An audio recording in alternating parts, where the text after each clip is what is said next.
In my initial video, I neglected to tell you what the story was about because I got off on my soapbox about the Uncle Tom thing. But the story is about a plantation in Kentucky. It begins with a man that owns a plantation, Mr. Shelby, and he's speaking with a slave trader that wants to take Tom, who is Mr. Shelby's best hand there on the plantation. He wants him, and then a little boy comes in that is the son to the maidservant of Miss Shelby. He wants this little boy as well, and he tells Mr. Shelby says, no, that can't happen. My wife won't let that happen. And he says, well, if I get the little boy, Harry, and Tom, he said, all of your debts will be paid and you'll be free of your debt. So Mr. Shelby takes this as an opportunity to get all of his debt out of the way because otherwise he's going to lose everything.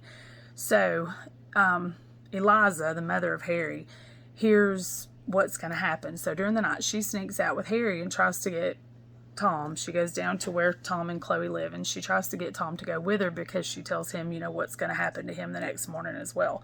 And Tom says that, no, I'll go ahead and go because if I don't go, then everybody will be sold and everything will be, it'll uproot everybody. So I'll go, I'll take the brunt of it. So the next morning, of course, they find Eliza's gone and a hunt goes after her.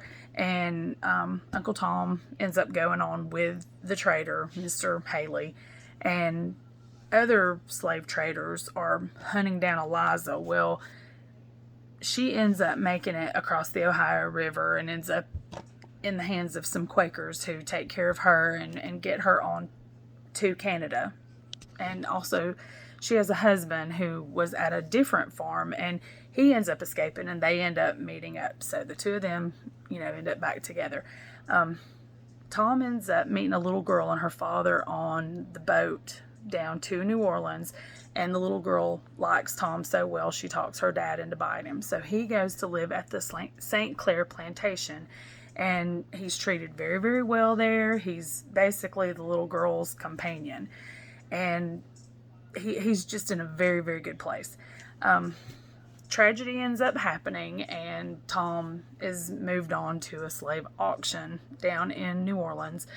And he ends up on a plantation with a man that he was described as an ogre in the book and the afterwards. And basically that's what he was. He was basically the devil himself.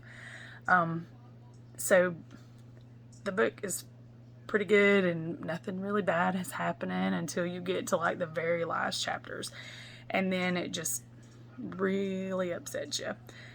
But things don't end so well for Tom, and his initial family, the Shelbys, had come to purchase him back, to bring him back with his family, but things don't work out as they had hoped.